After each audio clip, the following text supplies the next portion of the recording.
Now we're going to talk about writing the equation of a perpendicular line. So I'm going to start out by doing an example.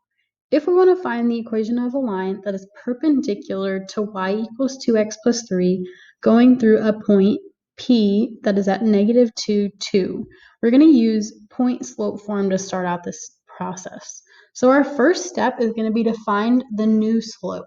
Okay, so remember, if you think back, the slope of a line that's perpendicular is going to be the opposite reciprocal. So first we want to write, okay, we know that the slope of that line is 2.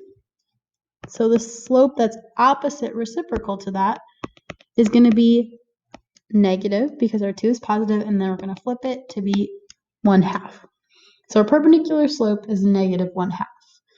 Now when we're utilizing this equation, remember that y1, m, and x1 are going to be the only things we're plugging in.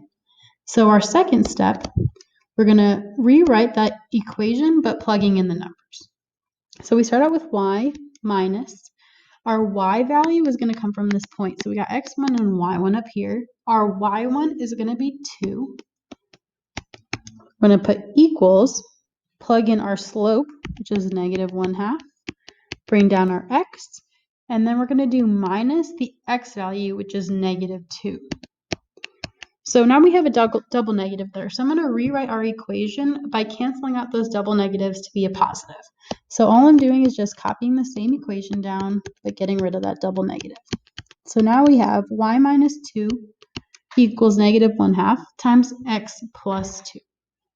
Okay, our next step is going to be to distribute. Now remember, when you distribute, you're going to have to distribute to each thing that's in the parentheses. We're going to distribute this -1/2 to the x and to the 2.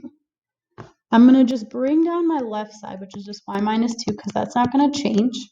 -1/2 times x is going to give us -1/2 x. And then -1/2 times 2 is going to give us -1.